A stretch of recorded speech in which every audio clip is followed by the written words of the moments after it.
Et si je vous disais qu'en cet instant même, pendant que vous écoutez ceci, votre visage vieillit soit 2 fois plus vite, soit 2 fois moins vite, selon un choix que vous avez fait ce matin sans même vous en rendre compte. Et si la différence entre paraître votre âge et paraître des décennies plus jeunes ne se cachait pas dans un sérum hors de prix ou une intervention chirurgicale, mais dans EPT schémas psychologiques, qui sont littéralement en train de réécrire votre ADN pendant que nous parlons. L'une se plaignait de ses articulations douloureuses, de ses nuits sans sommeil et du fait que ses enfants adultes ne l'appellent jamais. L'autre parlait avec passion du cours de poterie qu'elle venait de commencer. Voici la partie la plus choquante. La râleuse avait 42 ans. L'adepte de la poterie en avait 67. Lorsqu'elles se sont levées pour partir, tout le monde dans la salle aurait juré que les âges étaient inversés. Cet instant a déclenché une obsession qui m'a entraîné dans un dédale de recherche couvrant les neurosciences, la psychologie et la biologie cellulaire. Ce que j'ai découvert changera à jamais votre façon de penser le vieillissement. Votre visage ne reflète pas seulement votre âge chronologique, il diffuse l'histoire de votre monde intérieur. Chaque ride, chaque ligne, chaque étincelle ou absence de lumière dans vos yeux est la traduction directe de forces psychologiques invisibles qui accélèrent ou ralentissent votre horloge biologique. Votre visage est un passeport psychologique, et chaque jour il est tamponné par l'histoire de votre univers intérieur. Les rides autour de vos yeux ne proviennent pas seulement de l'exposition au soleil. La tension de votre mâchoire n'est pas simplement due à une mauvaise posture.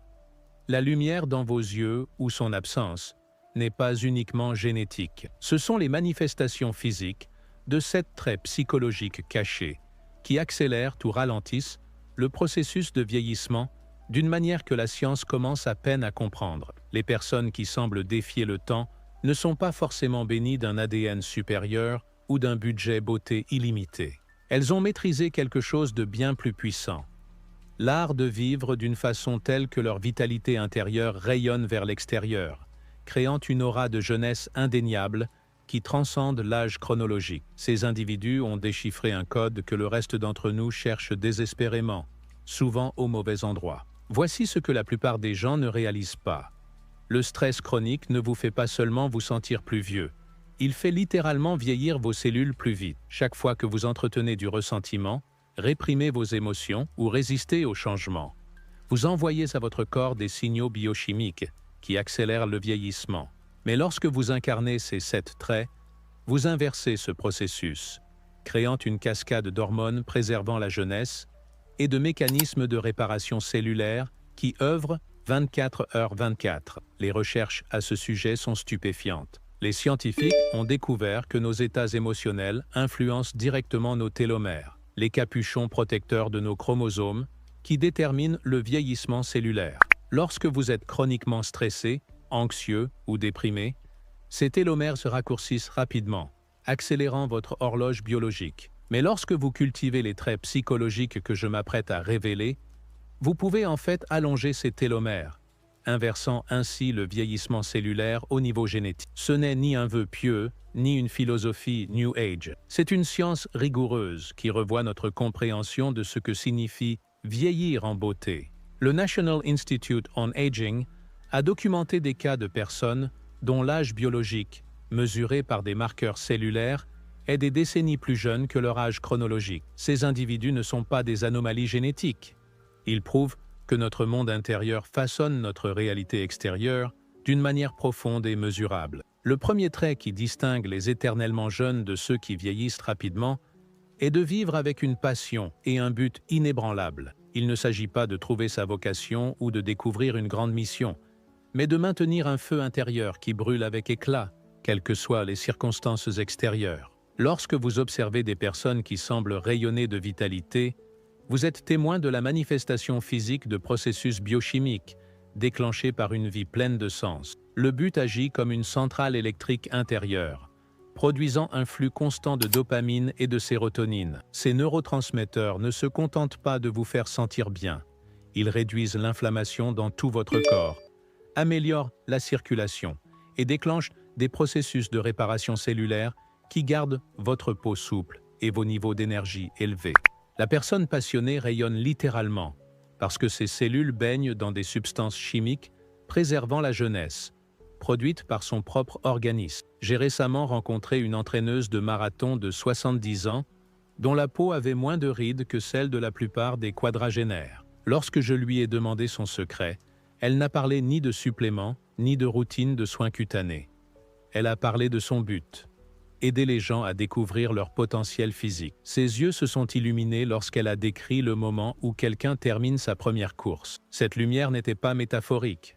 C'était le résultat visible de la dopamine inondant son système, créant une radiance qu'aucun produit cosmétique ne peut reproduire. Mais ce qui est vraiment remarquable avec le vieillissement guidé par le but, c'est que, peu importe lequel, l'essentiel est d'en avoir un. J'ai observé ce phénomène chez des artistes, des enseignants, des bénévoles, des grands-parents, et même des personnes dont le but est simplement de cultiver un jardin ou de s'occuper d'animaux de compagnie. La clé est cette sensation de sens qui vous fait vous lever chaque matin avec de l'anticipation plutôt que de la crainte. La Dre Patricia Boyle de l'Université Rush a réalisé une étude majeure portant sur plus de 900 adultes âgés, suivis pendant 7 ans. Ceux qui avaient le plus grand sens du but présentaient un déclin cognitif nettement plus lent, une meilleure fonction physique et, oui, même une peau d'apparence plus jeune. Les participants animés d'un but affichaient des niveaux plus faibles de marqueurs inflammatoires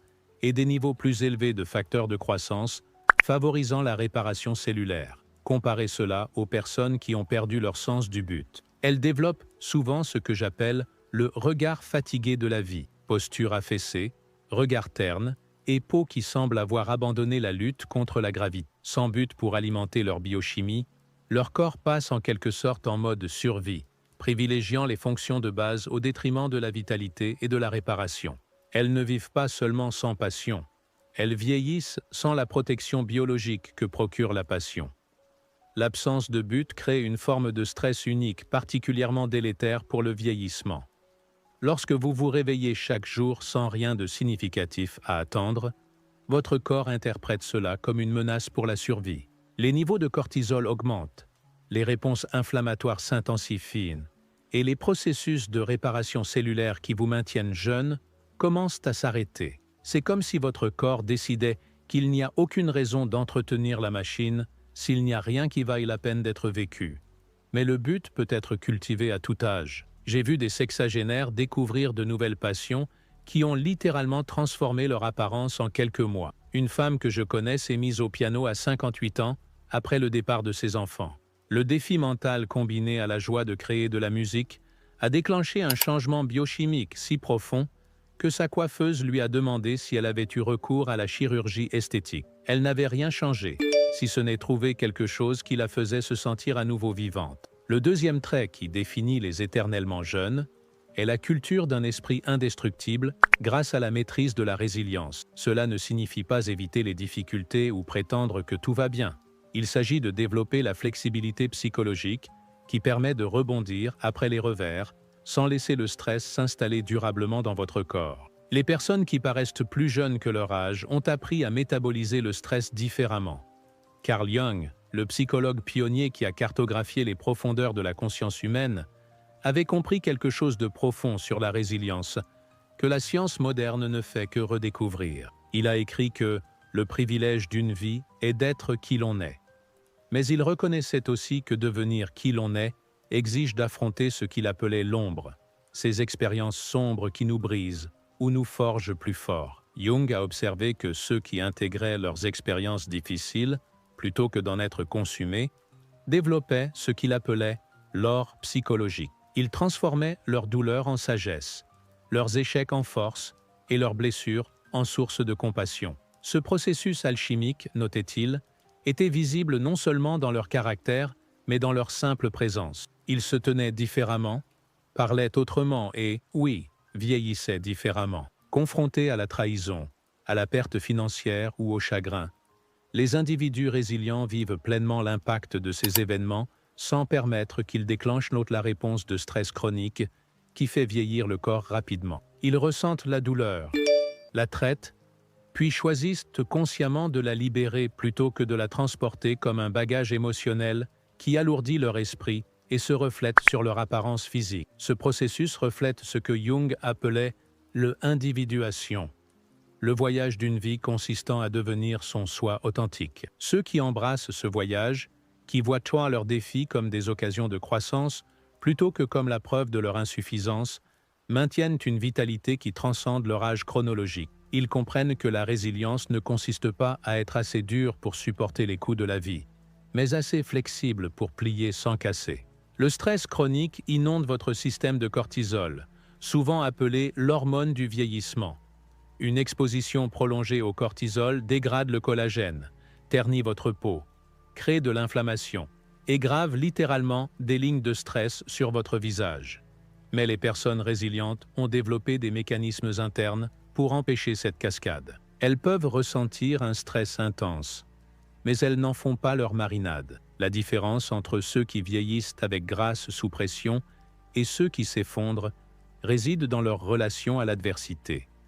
Les individus résilients ont appris à considérer les défis comme des visiteurs temporaires plutôt que comme des résidents permanents. Ils comprennent que la douleur est inévitable, mais que la souffrance est optionnelle. Ce changement philosophique crée des modifications profondes dans leur schéma de réponse au stress. Jung dirait que ces individus ont appris à danser avec leur ombre plutôt qu'à être dévorés par elle. Ils ont découvert que les expériences mêmes qui menaçaient de les faire vieillir prématurément peuvent devenir des sources de renouveau si elles sont abordées avec le bon état d'esprit. La trahison devient une leçon de discernement. La perte financière devient un professeur de ce qui compte vraiment. Le chagrin devient une ouverture à une compassion plus profonde. Considérez deux entrepreneurs qui perdent tous deux leur entreprise lors de la même récession. Le premier passe des mois à ressasser l'échec, à se demander ce qui s'est mal passé, portant la honte comme un lourd manteau. En un an, il a l'air épuisé.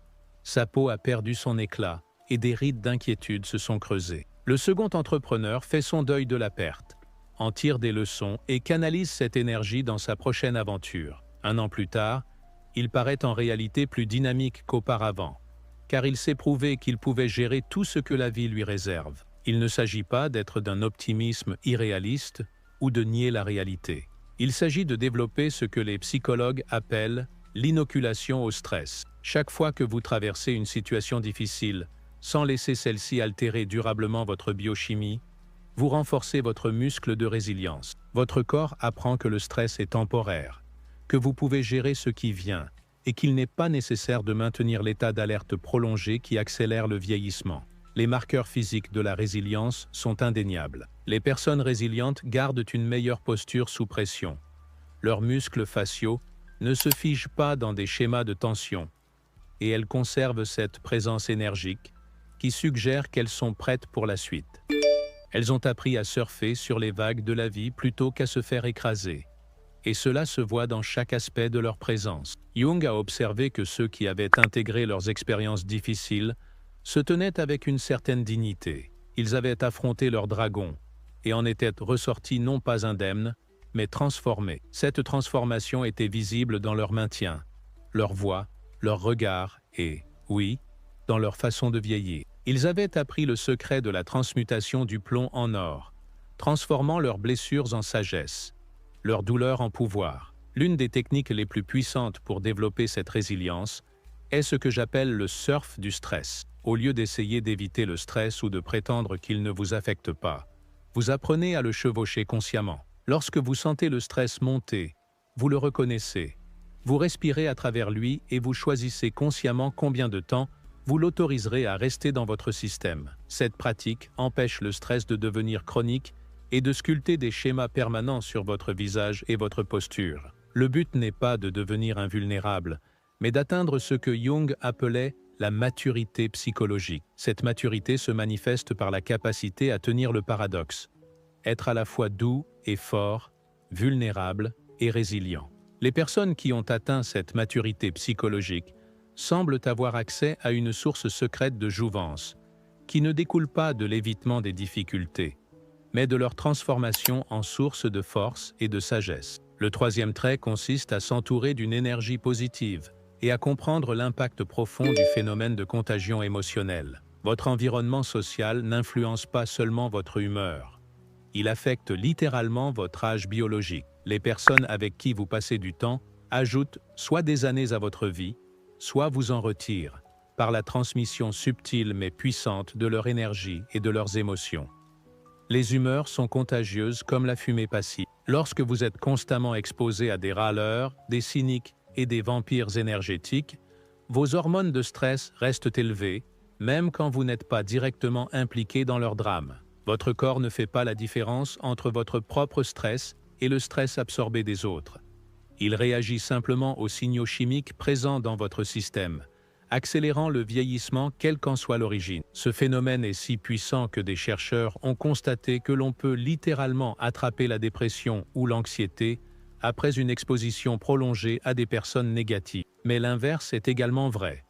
Vous pouvez absorber la vitalité, l'optimisme et l'énergie juvénile de ceux qui les rayonnent. L'étude de Framingham, qui suit des sujets depuis des décennies, a révélé que le bonheur se propage dans les réseaux sociaux comme un virus, touchant non seulement vos contacts directs, mais jusqu'à 3 degrés de séparation. Les interactions sociales positives déclenchent la libération d'ocytocine et d'endorphine, tout en réduisant les niveaux de cortisol. Des études ont montré que les personnes disposant de réseaux sociaux solides et de soutien voient le raccourcissement de leur télomère ralentir, un marqueur clé du vieillissement cellulaire. La chaleur que vous ressentez en présence de personnes véritablement positives n'est pas seulement émotionnelle, c'est une protection physiologique contre le vieillissement. Mais voici ce que la plupart des gens ne comprennent pas au sujet de l'énergie sociale. Il ne s'agit pas de s'entourer de personnes toujours heureuses ou qui n'ont jamais de problème. Il s'agit de choisir des personnes qui gèrent les défis avec grâce, qui font ressortir vos meilleures qualités et qui vous inspirent à grandir plutôt qu'à rétrécir. Les relations les plus préservatrices de jeunesse sont celles où vous vous sentez élargi plutôt que contracté, dynamisé plutôt que vidé. C'est pourquoi réaliser un audit de vos relations est crucial pour quiconque prend au sérieux le maintien d'une vitalité juvénile. Demandez-vous, après avoir passé du temps avec chaque personne de ma vie, me sens-je dynamisé ou épuisé? M'inspire-t-il à grandir ou me tire-t-il dans des cycles de plaintes et de négativité? Célèbre-t-il mes succès ou sape-t-il subtilement ma confiance? Les réponses à ces questions vous diront si votre cercle social contribue à votre éclat de jeunesse ou accélère votre vieillissement. L'impact des relations toxiques sur le vieillissement est plus grave que la plupart des gens ne l'imaginent. Lorsque vous marchez constamment sur des œufs, que vous vous défendez sans cesse ou que vous absorbez la négativité de quelqu'un d'autre, votre système nerveux reste en état d'hypervigilance, ce qui est incroyablement vieillissant. Vos muscles faciaux se tendent, votre posture devient défensive et tout votre champ énergétique se contracte. Avec le temps, cela crée l'apparence durcie qui fait paraître plus âgé. J'ai vu des personnes rajeunir de plusieurs décennies simplement en éliminant les relations toxiques de leur vie. Une cliente paraissait 10 ans plus jeune, 6 mois après avoir mis fin à un mariage épuisant. Une autre a transformé toute sa présence en établissant des limites avec une mère chroniquement négative. Il ne s'agit pas d'être sans cœur ou d'abandonner des gens qui ont besoin d'aide. Il s'agit de reconnaître que l'on ne peut pas verser à partir d'une tasse vide et que préserver sa vitalité exige parfois des choix difficiles sur l'accès que l'on accorde à son énergie. Maintenant, avant que nous abordions le 4e trait, je veux partager quelque chose d'important avec vous. Si ces informations résonnent en vous, si vous commencez à voir les liens entre votre monde intérieur et votre apparence extérieure, alors vous voudrez entendre les 7 traits au complet. Mais voilà, ce type de contenu est enterré par les algorithmes des réseaux sociaux, sauf si les gens interagissent activement avec lui. Donc, si vous trouvez de la valeur dans ce que nous explorons ensemble, prenez un instant maintenant pour appuyer sur le bouton « J'aime ». Cela indique à l'algorithme que ces informations comptent et aide d'autres personnes en quête de vraies réponses sur le vieillissement à trouver cette vidéo. Et si vous souhaitez approfondir la psychologie de la vitalité et de la longévité, assurez-vous de vous abonner et d'activer la cloche de notification. Parce que ce que nous discutons ici ne concerne pas seulement le fait de paraître plus jeune. Il s'agit de comprendre la connexion profonde entre votre esprit, vos émotions et votre réalité physique. Ce sont des informations qui changent la vie et qui peuvent ajouter non seulement des années à votre existence, mais de la vie à vos années. Passons maintenant au 4e trait. car celui-ci pourrait bien être le plus surprenant de tous. Le quatrième trait qui distingue les éternellement jeunes est le courage d'exprimer librement ses émotions, plutôt que de les refouler. Les émotions réprimées ne disparaissent pas, elles fermentent. Comme une canette de soda secouée qui accumule de la pression, les sentiments inexprimés finissent par exploser ou s'infiltrer de manière à faire vieillir le corps prématurément. Les personnes qui paraissent les plus jeunes ont appris à ressentir pleinement leurs émotions et à les libérer de façon appropriée. L'acculturation nous apprend souvent à cacher nos sentiments, à rester forts, en gardant nos émotions enfermées. Mais cette suppression émotionnelle crée un état constant de tension interne, qui se manifeste par des muscles faciaux serrés, des mâchoires crispées et une posture rigide. Avec le temps, ces schémas s'inscrivent dans votre apparence physique, créant cette dureté qui fait paraître les gens plus âgés qu'ils ne le sont. La science qui relie la suppression émotionnelle au vieillissement est à la fois fascinante et effrayante. Lorsque vous bloquez constamment l'expression émotionnelle, vous créez essentiellement des embouteillages internes, où l'énergie se bloque dans votre corps. Cette énergie stagnante génère de l'inflammation, perturbe l'équilibre hormonal et interfère avec le flux naturel de force vitale qui vous garde dynamique et vivant. Les cultures qui normalisent l'expression des émotions, où rire, larmes et dialogues honnêtes font partie du quotidien, présentent des biomarqueurs de stress plus bas et une apparence plus rayonnante dans l'ensemble de leur population. La liberté de ressentir et d'exprimer les émotions crée une légèreté qui se traduit directement dans l'apparence physique. Lorsque vous ne portez pas le poids de sentiments refoulés, vous paraissez littéralement plus léger. J'ai observé ce phénomène dans différentes cultures à travers le monde. Dans les pays méditerranéens, où l'expression émotionnelle est plus acceptée, les gens paraissent souvent plus vibrants et jeunes, bien au-delà de leurs années. Ils rient fort, se disputent avec passion et pleurent ouvertement lorsqu'ils sont émus. Cette liberté émotionnelle crée un flux énergétique qui empêche la stagnation responsable du vieillissement prématuré. Mais exprimer ses émotions ne veut pas dire être théâtral ou submerger les autres avec ses sentiments. Il s'agit d'honorer votre vérité émotionnelle et de trouver des moyens appropriés de libérer ce que vous vivez. Cela peut signifier avoir des conversations honnêtes lorsque vous êtes blessé, célébrer ouvertement lorsque vous êtes joyeux, ou simplement reconnaître vos sentiments à vous-même au lieu de prétendre qu'ils n'existent pas. Une pratique simple qui peut inverser des années de suppression émotionnelle est le check-in émotionnel de 5 minutes. Chaque matin, avant que les stress du jour ne s'accumulent, passez 5 minutes à reconnaître ce que vous ressentez, sans jugement. Écrivez-le, dites-le à voix haute ou asseyez-vous simplement avec la sensation. Cette pratique empêche les émotions de s'accumuler et de créer la pression interne qui vous fait vieillir de l'intérieur. La transformation physique qui se produit lorsque les gens commencent à exprimer librement leurs émotions est remarquable. Leurs visages s'adoucissent, leur posture s'ouvre et ils développent l'animation naturelle qui les fait paraître plus jeunes et attrayants. C'est comme s'ils avaient retiré des masques invisibles qui les alourdissaient et obscurcissaient leur vitalité. L'un des schémas les plus vieillissants que j'ai observé est ce que j'appelle la constipation émotionnelle. Les personnes qui n'ont pas pleuré depuis des années, qui n'expriment jamais leur colère de manière appropriée, ou qui répriment leur joie pour ne pas paraître trop enthousiastes, développent souvent un blocage énergétique, qui se manifeste par un vieillissement prématuré.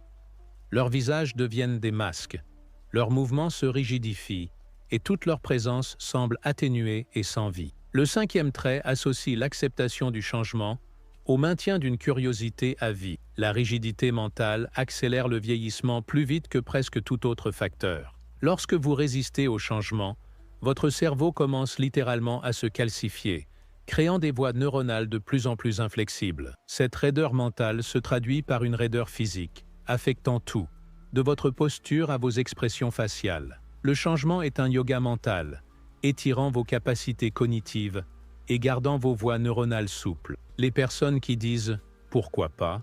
aux nouvelles expériences conservent la flexibilité mentale qui les fait paraître et se sentir jeunes. Elles abordent la vie avec l'enthousiasme d'un enfant découvrant le monde pour la première fois, et cette merveille se voit dans leurs yeux brillants et leurs expressions animées. La relation entre la flexibilité mentale et le vieillissement physique est profonde. Lorsque votre cerveau forme activement de nouvelles connexions neuronales grâce à l'apprentissage et à l'adaptation au changement, il libère des facteurs de croissance qui ne profitent pas seulement à votre fonction cognitive. Ces mêmes substances chimiques favorisent la réparation cellulaire dans tout votre corps, améliorent la circulation et maintiennent cette vitalité énergétique qui rayonne la jeunesse. La curiosité agit comme un spray anti-rouille pour votre esprit. Lorsque vous cessez d'apprendre, de questionner et d'explorer, votre cerveau commence à s'atrophier d'une manière qui affecte tout votre être. L'esprit terne crée une posture terne, un affect plat et ce regard vide, qui fait penser que les gens se contentent d'exister plutôt que de vraiment vivre. À l'inverse, l'apprentissage actif augmente les réserves cognitives, combat le déclin et crée l'étincelle dans les yeux que l'on interprète instinctivement comme un signe de jeunesse. Je connais un retraité qui a décidé d'apprendre la programmation à 68 ans. Sa famille pensait qu'il était fou, mais en un an, les gens commentaient combien il paraissait plus jeune. Le défi mental d'apprendre une nouvelle compétence avait littéralement reconfiguré son cerveau, créant de nouvelles connexions neuronales qui ont amélioré sa fonction cognitive et se sont traduites par une vitalité physique accrue. Son esprit était vivant, et cela se voyait dans chaque aspect de son apparence. La peur du changement est l'une des émotions les plus vieillissantes que nous puissions nourrir. Lorsque vous abordez les nouvelles situations avec appréhension plutôt qu'avec curiosité, lorsque vous résistez aux avancées technologiques ou aux changements sociaux, lorsque vous vous accrochez à la façon dont les choses étaient, vous dites en substance à votre corps que la croissance et l'adaptation ne sont plus nécessaires. Ce message déclenche une sorte d'arrêt biologique qui accélère les processus de vieillissement. Mais la curiosité peut être cultivée à tout âge. Il ne s'agit pas de devenir un étudiant perpétuel ou de rechercher constamment des changements de vie dramatiques. Il s'agit de maintenir l'esprit interrogatif qui vous garde engagé dans le monde qui vous entoure. Cela peut signifier poser des questions supplémentaires lors des conversations, explorer de nouveaux quartiers de votre ville, essayer différentes cuisines ou simplement aborder les situations familières avec un regard neuf. Les personnes les plus jeunes que je connaisse sont celles qui restent véritablement intéressées à apprendre des autres, à découvrir de nouvelles perspectives et à explorer des possibilités qu'elles n'avaient jamais envisagées. Elles posent des questions, non pas pour prouver leur intelligence, mais pour satisfaire leur réelle curiosité sur le fonctionnement du monde. Cette humilité intellectuelle et cette ouverture créent la flexibilité mentale qui les garde dynamiques et vivants. Des recherches de l'Université de Californie à Berkeley ont montré que les personnes qui s'engagent dans l'apprentissage tout au long de la vie ont un système immunitaire plus fort, une meilleure santé cardiovasculaire et, oui, une peau d'apparence plus jeune. L'acte d'apprendre déclenche la libération de neurotransmetteurs, qui non seulement améliorent les fonctions cérébrales, mais renforcent la vitalité physique globale. Votre esprit et votre corps sont tellement interconnectés que lorsque l'un s'épanouit, l'autre suit. Le 6e trait consiste à pratiquer la flexibilité mentale en apprenant à laisser le passé derrière soi. S'accrocher aux rancunes, à la culpabilité ou au regret revient à porter un sac à dos rempli de briques partout où l'on va. Le poids du bagage émotionnel non résolu ne pèse pas seulement sur votre esprit. Il crée un stress chronique qui vieillit votre corps à un rythme accéléré. Les personnes qui paraissent notes les plus jeunes ont maîtrisé l'art du pardon, non pour le bénéfice des autres, mais pour leur propre liberté physique et émotionnelle. Les souvenirs non résolus et la rumination persistante élèvent les niveaux de cortisol, supprimant la fonction immunitaire et créent cette tension faciale qui durcit les expressions au fil du temps. Lorsque vous revivez constamment des blessures passées ou que vous vous inquiétez de scénarios futurs, votre corps reste dans un état d'alerte qui empêche les processus de repos et de réparation nécessaires au maintien de la jeunesse. Le coût physique du bagage émotionnel est mesurable. Les personnes qui obtiennent un score élevé sur les échelles de rumination et de ressentiment montrent un vieillissement cellulaire accéléré, des marqueurs d'inflammation plus élevés et une fonction immunitaire compromise. Leurs corps sont littéralement usés par le stress constant du contenu émotionnel non résolu. En revanche, ceux qui pratiquent le pardon et l'attention au présent montrent des marqueurs de vieillissement plus lent et une meilleure santé générale. Mais lâcher prise ne consiste pas à oublier ou à excuser un comportement nuisible. Il s'agit de reconnaître que s'accrocher à la douleur du passé équivaut à boire du poison, en s'attendant à ce que l'autre personne tombe malade. Chaque minute que vous passez à rejouer d'anciennes blessures est une minute pendant laquelle votre corps reste en mode stress plutôt qu'en mode réparation. La rancune que vous portez vous nuit bien plus qu'à la personne envers laquelle vous êtes en colère. Le pardon revient essentiellement à déposer ce sac de briques. Il ne s'agit pas de savoir si l'autre personne mérite votre pardon, mais de savoir si vous méritez la liberté vis-à-vis du poids qui vous fait vieillir prématurément. Lorsque vous renoncez à porter d'anciennes blessures, vous libérez une énorme quantité d'énergie qui peut être redirigée vers la réparation et le renouvellement cellulaire. J'ai vu des personnes paraître des années plus jeunes après avoir libéré des ressentiments de longue date. Une femme avec qui j'ai travaillé nourrissait de la colère envers son ex-mari depuis 15 ans. Après avoir enfin lâché prise grâce à un processus de pardon, ses amis ont commenté qu'elle semblait avoir subi un lifting. La tension qu'elle portait dans son visage et ses épaules était si constante qu'elle avait oublié sa présence jusqu'à ce qu'elle disparaisse. L'émotion la plus vieillissante est le ressentiment. Lorsque vous rejouez des scénarios de préjudice, votre corps réagit comme si la blessure se produisait maintenant. Vos hormones de stress montent, vos muscles se tendent, et votre expression faciale se durcit. Si vous faites cela à répétition pendant des années, ces schémas s'inscrivent dans votre apparence physique, créant ce regard amer qui ajoute des décennies à votre âge perçu. Une technique de pleine conscience simple, pouvant aider à briser le cycle de la rumination, est la respiration en boîte. Lorsque vous vous surprenez à rejouer de vieux scénarios ou à vous inquiéter de possibilités futures, inspirez sur 4 temps. Retenez votre souffle durant 4 temps. Expirez sur 4 temps et retenez les poumons vides pendant 4 temps. Ce schéma interrompt la réponse de stress et vous ramène dans le moment présent, où le vieillissement ralentit et la guérison s'accélère. La pratique du lâcher-prise n'est pas un événement ponctuel, mais une discipline permanente. Chaque jour offre l'occasion de libérer de petites irritations avant qu'elles ne deviennent de grands ressentiments, de pardonner de légers affronts avant qu'ils ne se transforment en rancune majeure, et de choisir la paix plutôt que la satisfaction temporaire d'avoir raison. Ces choix quotidiens se cumulent avec le temps, créant la légèreté et la liberté qui rayonnent la jeunesse. Le 7e et dernier trait consiste à comprendre que la jeunesse est fondamentalement un phénomène de l'intérieur vers l'extérieur. Les personnes qui défient le vieillissement ne sont pas seulement dotées de bons gènes ou de traitements coûteux. Elles ont appris à créer des conditions internes qui soutiennent le renouvellement cellulaire et la vitalité. Chaque jour, par leurs pensées, leurs émotions et leurs choix, elles accélèrent ou ralentissent leur âge biologique. Votre visage raconte l'histoire de votre monde intérieur. Les rides du sourire autour de vos yeux parlent de joie et d'humour. La tension de votre mâchoire reflète le stress retenu et les émotions refoulées. La lumière dans vos yeux reflète la passion et le but qui vous propulsent. Ce ne sont pas seulement des métaphores poétiques, ce sont des réalités biologiques qui déterminent si vous rayonnez la jeunesse ou projetez un vieillissement prématuré. Le domaine émergent de la psychoneuroimmunologie a prouvé que nos pensées et nos émotions influencent directement notre système immunitaire, notre équilibre hormonal et nos processus de réparation cellulaire. Lorsque vous pensez positivement, votre corps produit des substances chimiques différentes de celles produites lorsque vous pensez négativement. Lorsque vous ressentez de la gratitude, votre biochimie se modifie de façon à favoriser la guérison. Lorsque vous expérimentez l'amour et la connexion, votre corps libère des hormones qui ralentissent littéralement le processus de vieillissement. Mais il ne s'agit pas de pensées positives ou de prétendre que tout est merveilleux quand ce n'est pas le cas. Il s'agit de comprendre que votre état intérieur crée votre réalité extérieure de manière mesurable et profonde. Lorsque vous cultivez les 7 traits que nous avons abordés, vous n'améliorez pas seulement votre santé mentale.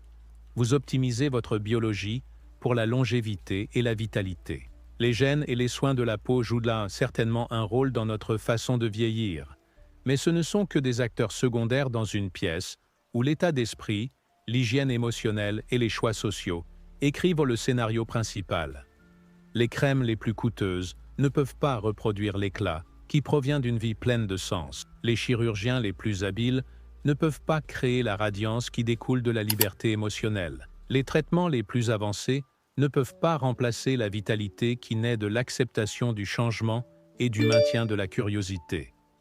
La belle vérité est que ces 7 traits sont entièrement sous votre contrôle. Inutile de gagner à la loterie génétique ou de dépenser des milliers d'euros en traitements anti-âge. Vous devez seulement faire des choix quotidiens qui soutiennent votre vitalité intérieure et permettent à celle-ci de rayonner à travers votre apparence physique. C'est la forme la plus démocratique de beauté et de jeunesse, accessible à quiconque est prêt à faire ce travail intérieur. La transformation ne se produit pas du jour au lendemain, mais elle se produit. J'ai vu des septuagénaires paraître plus vibrants que des trentenaires ayant négligé leur paysage intérieur. J'ai vu des individus perdre des décennies d'apparence simplement en changeant leur façon de penser, de ressentir et de se rapporter au monde autour d'eux. La fontaine de jouvence n'est pas un mythe. C'est une métaphore du pouvoir vivifiant d'une vie consciente. Commencez par le trait qui résonne le plus fortement en vous. Peut-être s'agit-il de réaliser cet audit relationnel pour vous entourer d'énergie positive. Peut-être est-ce le check-in émotionnel de 5 minutes pour empêcher les sentiments de s'accumuler et de vous faire vieillir de l'intérieur. Ou peut-être est-ce d'identifier un but qui vous enthousiasme chaque nouveau jour. Observez les effets pendant 30 jours et prêtez attention non seulement à ce que vous ressentez, mais aussi à la façon dont les autres réagissent à vous. Notez si les gens vous font des remarques sur votre énergie, votre apparence ou votre attitude générale. Les changements peuvent être subtils au début, mais ils se composent au fil du temps, créant une transformation bien plus profonde que des améliorations superficielles. Rappelez-vous, chaque personne qui semble défier le vieillissement a simplement appris à vivre d'une manière qui soutient son renouvellement cellulaire et sa vitalité. Elles ont découvert que la fontaine de jouvence n'est pas cachée dans un lieu lointain. Elle coule dans les choix quotidiens qu'elles font sur la façon de penser, de ressentir et de répondre aux défis de la vie. La question n'est pas de savoir si vous pouvez accéder à cette fontaine, mais si vous êtes prêt à y puiser de façon suffisamment régulière pour voir les résultats se refléter dans votre miroir et dans la façon dont le monde répond à votre présence. Les éternellement jeunes ne sont pas surhumains. Ce sont simplement des êtres humains qui ont appris à travailler avec leur biologie plutôt que contre elle. Ils comprennent que la jeunesse est un état d'être qui peut être cultivé, entretenu et exprimé indépendamment de l'âge chronologique. Ils ont déchiffré le code qui permet à la vitalité intérieure de rayonner vers l'extérieur, créant cette présence magnétique qui attire les gens et les fait se demander quel est le secret pour paraître si vivant. Vous comprenez désormais ce code. Vous aussi. Les 7 traits ne sont pas de simples concepts théoriques. Ce sont des outils pratiques pour transformer votre relation au vieillissement. Chaque trait représente une manière d'être dans le monde qui accélère ou ralentit votre horloge biologique. Le choix vous appartient, et le pouvoir de paraître et de se sentir des décennies plus jeunes est littéralement entre vos mains. La seule question qui reste est ce que vous ferez de cette connaissance, et si vous êtes prêt à rejoindre les rangs de ceux qui semblent avoir découvert le secret pour remonter le temps grâce au pouvoir de leurs choix quotidiens et de leur vitalité intérieure. La fontaine de jouvence est réelle. Elle coule en vous en ce moment même, et tout ce que vous avez à faire est d'apprendre à y boire de façon cohérente et consciente. Votre futur vous remerciera de commencer dès aujourd'hui.